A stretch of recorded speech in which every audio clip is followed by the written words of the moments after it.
आज के वीडियो में मैं आपके समक्ष लेकर आई हूँ रे ब्रैडबरी द्वारा लिखित एक short horror story the which door यानी जादूगरनी का दरवाज़ा। तो शुरू करते हैं इस कहानी का हिंदी एक्सप्लेनेशन मेरी यानी गरिमा की आवाज़ में। कहानी की शुरुआत होती है जब बहुत घने जंगलों के पार एक फार्म हाउस है। देखने में बाहर से आपको लगेगा कि ये फार्म हाउस खाली पड़ा है सालों से। वह घर काफ़ी पुराना है, लगभग 300 वर्ष पुराना। शहर में दंगे चल रहे हैं, भुखमरी है और हर तरफ पुलिस लोगों को गिरफ्तार कर रही है। दो देशों के बीच में युद्ध छिड़ा हुआ है, लेकिन मार्था और रॉबर्ट ये दो समझदार पति पत्नी थे जिन्होंने पहले से ही अपनी सेफ्टी का इंतज़ाम कर लिया था और शहर से दूर जंगलों के पार इस छोटे से फार्म हाउस को उन्होंने ले लिया था, किराए पे लिया हो या ख़रीद लिया हो, और उसमें वो चुपचाप से अपने दिन काट रहे हैं। खाने पीने का ज़रूरी सामान इन्होंने छुपा के रखा हुआ है और कई लोगों की मदद ये कर चुके हैं। वहाँ पे छुपाते थे लोगों को और फिर वो लोग अपने अपने डेस्टिनेशन के लिए निकल जाते थे। ऐसे ही इनकी एक फ्रेंड है जिसका नाम लॉटे है। उसने एक रात पहले ही कॉल की है इन्हों फ़ोन पे वो बहुत परेशान थी, रो रही थी और कह रही थी कि उसे मदद की ज़रूरत है। रॉबर्ट और मार्था मन ही मन लॉटे का इंतज़ार कर रहे हैं कि कब वो आएगी और वो उसकी मदद करेंगे। रात को जब वो दोनों सो रहे थे, तकरीबन आधी रात बीत चुकी है और नीचे की मंजिल से उन्हें खटखट की आवाज़ आती है, जैसे कोई दरवाज़ा कोई ज़ोरों से पीट रहा हो। रॉबर्ट मार्था से पूछता है, क्या तुम्हें भी वो आवाज़ सुनाई दी? वो सिर्फ दरवाज़ा पीटने की आवाज़ नहीं थी, साथ में कोई धीमी धीमी आवाज़ में रो भी रहा था। और वो आवाज़ लॉटे की तो नहीं थी कहीं, क्योंकि वो एक औरत की आवाज़ थी। मार्था कहती है कि लॉटे ने मुझे एक रात पहले ही फ़ोन किया था। इस पर उसका पति रॉबर्ट चौंक जाता है, क्योंकि सारी फ़ोन लाइंस तो काट दी गई हैं। कहता है, तुम्हें लॉटे ने फ़ोन किया तो कैसे किया? फ़ोन लाइंस तो कटी पड़ी हैं। मार्था कहती है, मुझे नहीं पता, लेकिन एक रात पहले 600 मील दूर से लॉटे का फ़ोन ज़रूर आया था। वह काफ़ी परेशान थी, कहीं वो तो नहीं आ गई नीचे दरवाजे पर। दोनों तेज़ी से नीचे उतरते हैं, लेकिन दरवाजे के पास से वो खटखटाने की आवाज़ नहीं आ रही थी। वो आवाज़ आ रही थी वहीं कोने में से, कमरे का एक कोना जहाँ पर एक छोटा सा गुप्त कमरा था। रॉबर्ट और मार्था को उस गुप्त कमरे के बारे में मालूम था, लेकिन कभी भी उन्होंने वो कमरा खोल के नहीं देखा था। उन्हें ये मालूम था कि ये गुप्त कमरा बनाया गया था लोगों को छुपा के रखने के लिए। ये घर 300 वर्ष पुराना था और रॉबर्ट बताता है मार्था को कि एक ज़माने में जब औरतों को विच यानी कि जादूगरनी समझ के मार दिया जाता था, तो ऐसा कमरा उन लोग के लिए बनाया गया था। ऐसे घरों में वो विचेस आती थीं, वो लड़कियां जो परेशान रहती थीं, उन्हें मौत का खौफ था। वो चुपचाप से आके यहाँ छुप के अंदर बैठ जाती थीं और उसके बाद जब सब लोग घर खोज के चले जाते थे, तब वो यहाँ से निकल के चली जाती थीं। आज उसी दरवाजे में से खटखटाने की आवाज़ आ रही है, लेकिन ये दरवाज़ा खुलेगा कैसे? बाहर से कोई भी हैंडल या लैच नहीं है। रॉबर्ट कहता है कि ये घर इतना पुराना है कि अगर कोई खोलने की तकनीक भी होगी इस दरवाजे को तो वह टूट चुकी है। कुछ प्रयास करने पर भी उनसे वह दरवाज़ा नहीं खुलता। दोनों थोड़े घबरा भी गए थे। दोनों ऊपर को चले जाते हैं।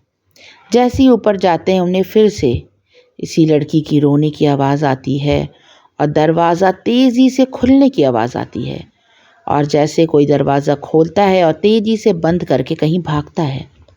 रॉबर्ट और मार्था घबरा जाते हैं। उन्हें लगता है कहीं कोई जंगली जानवर तो नहीं था जो फंस गया था और फिर वो अचानक घर से बाहर भागा है। दोनों तेज़ी से नीचे उतरते हैं, देखते हैं घर का दरवाज़ा थोड़ा सा खुला हुआ है। लैंप हाथ में लेकर दोनों दरवाज़ा खोलते हैं। बाहर बर्फ़ गिर रही है और काफ़ी ठंड है। ज़मीन पर बर्फ़ पे छोटे छोटे कदमों के निशान बने हैं, जैसे कोई छोटी उम्र की औरत या लड़की भागते हुए बर्फ़ पर से चली गई हो। दोनों आवाज़ लगाते हैं, कोई है? कौन है वहाँ पर? लेकिन कोई भी आवाज़ नहीं आती। दरवाज़ा बंद कर दिया जाता है। रॉबर्ट कहता है कि एक बार वो उस विच डोर यानी वो जादूगरनी का दरवाज़ा जो छोटा सा गुप्त कमरा है उसे खोलने का प्रयास अवश्य करेगा। 3-4 बार उस दरवाजे पे मारने से अचानक स्प्रिंग की तरह वह दरवाज़ा खुल जाता है। दरवाजे के अंदर से सीलन की तेज़ महक थी। दरवाजे को खोलते हैं रॉबर्ट तो मार्था देखती है कि वो एक छोटा सा कोठरी नुमा कमरा है जिसमें एक रॉकिंग चेयर रखी है। साथ ही में बगल पे एक कैंडल भी रखी है जो बुझी हुई है और कुछ सूखे हुए मुरझाए फूल वहीं पड़े हैं। फफूंद या फंगस की बदबू भी हल्की हल्की उस कमरे से आ रही है। मार्था और रॉबर्ट उस कमरे में घुसने का प्रयास करते हैं। इसके लिए पहले वो दरवाजे के अंदर अपना हाथ डालते हैं, लेकिन सिर्फ हाथ डालने से ही उन्हें बड़ा अजीब सा अनुभव होता है। उन्हें लगता है कि तेज़ गर्म हवाएं उनके हाथों को छू रही हैं, जबकि बाहर तो बहुत ठंड थी। फिर थोड़ी देर बाद जैसे मौसम बदलता है वैसे ही वह गर्म हवा हल्की ठंडी हवा में परिवर्तित हो जाती है, जैसे स्प्रिंग में हो जाती है। और थोड़ी देर बाद उन्हें अनुभव होता है कि उनके हाथ बिल्कुल ठंडे हो रहे हैं। मार्था बिल्कुल डर जाती है। वह तेज़ी से बाहर अपना हाथ खींच लेती है, लेकिन रॉबर्ट और मार्था जो अनुभव करते हैं वो एक दूसरे से कुछ भी नहीं कहते। वो दरवाजे को वापस बंद कर देते हैं। तभी अचानक दरवाजे पे फिर से तेज़ी से दस्तक देने की आवाज़ आती है। दोनों फिर से चौंक जाते हैं, लेकिन इस बार दरवाजे पर और कोई नहीं, उनकी दोस्त लौटे थी। दरवाज़ा खोलते हैं लौटे घबराई हुई अंदर आती है। वह रॉबर्ट से कहती है, जल्दी से मेरी कार छुपा दो, नहीं तो पुलिस मेरा पीछा करते हुए यहाँ आ रही है। वो मेरी कार देखेगी तो मुझे ढूंढते हुए अंदर आ जाएगी। रॉबर्ट बाहर बर्फ़ में जाता है और कार लौटी की लेके पीछे पिछवाड़े में छुपा देता है। अब क्योंकि बर्फ़ गिर रही है इसीलिए कार के जो टायर के निशान हैं वो बर्फ़ से जल्दी ढक जाते हैं और कोई कह नहीं सकता था देख के कि थोड़ी देर पहले यहाँ पर एक कार आई थी। खैर रॉबर्ट अंदर आता है। लौटे एक मॉडर्न लड़की है। उसने बहुत सुंदर सी हाई हील्स पहनी है, रेड ड्रेस पहनी है, करीने से बाल कटे हैं और उसने डायमंड की इयररिंग्स भी पहन रखी हैं। लौटे कहती है कि वह रॉबर्ट और मार्था के लिए खतरा बनना नहीं चाहती।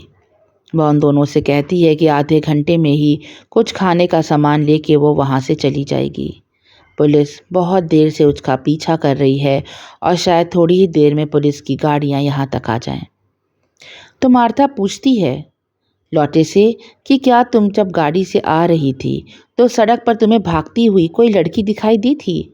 उन लोगों को शक है कि अभी इस घर से कोई लड़की बाहर की तरफ भागी है। तो कहती है लौटे कि हाँ, एक लड़की उसके कार के आगे ही आ गई थी और उसे चोट लग जाती। बड़ी मुश्किल से लौटे ने ब्रेक लगाया और लड़की तेज़ी से भागते हुए जंगल की तरफ चली गई। मार्था रॉबर्ट की तरफ देखती है। उनका शक सही था, शायद यहाँ से कोई भागकर बाहर गया था। तभी बाहर थोड़ी दूर पर तेज़ रोशनी दिखाई देती है और लौटे कहती है कि देखो मुझे जल्दी से छुपा लो, यहाँ पुलिस आ चुकी है। तब फिर रॉबर्ट कहता है मार्था से कि क्या हमें उस विच रूम में या विच डोर जो है उसके पीछे लौटे को छुपाना चाहिए। अब जैसा अनुभव दोनों पति पत्नी को हुआ था, ये समझ चुके थे कि उस रूम में कुछ तो गड़बड़ है, लेकिन हड़बड़ी में उन्हें कुछ समझ में नहीं आता और दरवाज़ा खोल के वो लौटे से कहते हैं कि बस थोड़ी देर के लिए वो इस कमरे में बैठ जाए। जैसे ही पुलिस यहाँ से जाएगी वो तुरंत उसे उस कमरे से बाहर निकाल लेंगे। दरवाज़ा खुलते ही उसे वह रॉकिंग चेयर दिखती है। छोटा सा कमरा था। जब जाती है लौट अंदर और वो कैंडल छूती है तो कहती है कैंडल अभी तक गर्म है, जैसे थोड़ी देर पहले ही इसे बुझाया गया हो। रॉबर्ट और मार्था वापस से कैंडल जला देते हैं और लौटे उसी रॉकिंग चेयर पर बैठ जाती है और विच डोर बंद कर दिया जाता है। थोड़ी देर के बाद वह रोशनी जो थी गाड़ियों की वो और पास आ जाती है घर के। जो लैंप इनके हाथ में था मार्था और रॉबर्ट के वो दोनों बुझा देते हैं, जिससे पुलिस को लगे कि ये खाली पड़ा एक खंडहर है, यहाँ कोई नहीं रहता। पुलिस की गाड़ियाँ थोड़ी देर बाद चली जाती हैं रॉबर्ट भागता हुआ उस विच डोर के पास आता है और कहता है, लौटे दरवाज़ा जल्दी से अंदर से खोल दो, पुलिस जा चुकी है। लेकिन दरवाजे के अंदर से कोई भी आवाज़ नहीं आती। अब वह तेज़ तेज़ से दरवाज़ा पीटने लगता है। कहता है, लौटे जल्दी करो, दरवाज़ा खोल दो, अब यहाँ कोई खतरा नहीं। अंदर से फिर भी कोई आवाज़ नहीं आती। मार्था घबराने लगती है। मार्था रॉबर्ट के संग मिलके जल्दी से वह दरवाज़ा खोलती है। स्प्रिंग की तरह उछल के वह दरवाज़ा खुल जाता है। लेकिन जब वह दरवाज़ा खुलता है तो उस कमरे को देख के रॉबर्ट और मार्था की आंखें फटी रह जाती हैं। वह कमरा खाली था, उसके अंदर कोई नहीं था। वो लौटे को ज़ोर ज़ोर से आवाज़ देते हैं लेकिन कोई भी जवाब नहीं आता। सर पकड़ के रॉबर्ट और मार्था बैठ जाते हैं।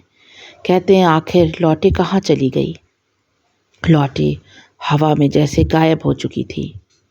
कहानी यहीं पे ख़त्म हो जाती है, लेकिन हमें बहुत कुछ सोचने पे मजबूर कर देती है। अगर हम इस कहानी का एनालिसिस देखें तो मुझे तो ऐसा लगता है जैसे रॉबर्ट, मार्था सब मर चुके थे और सब मरने के बाद उस घर में थे, क्योंकि जो फ़ोन कॉल आई थी, फ़ोन डेड था, तो 600 मील दूर से लौटे ने फ़ोन कैसे किया था?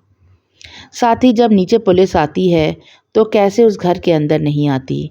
ज़रूर वह घर बिल्कुल टूटा फूटा खंडर था और हो सकता है रॉबर्ट और मार्था ये सोचते हों कि वो बहुत सेफ़ हैं और छुप के इस घर में रह रहे हैं। शहर में जिस तरह का कत्लेआम मचा था, उस कत्लेआम के बीच में ये दोनों कैसे बचे रह गए? और हो सकता है लौटे पहले ही मर चुकी हो, उसकी आत्मा यहाँ आई हो और इसीलिए वो कमरा खाली मिला हो। आप क्या सोचते हैं इस एंडिंग के बारे में? कमेंट सेक्शन में ज़रूर बताएं। बहुत ही इंटरेस्टिंग कहानी थी ये, छोटी सी थी लेकिन सोचने के लिए बहुत कुछ छोड़ जाती है।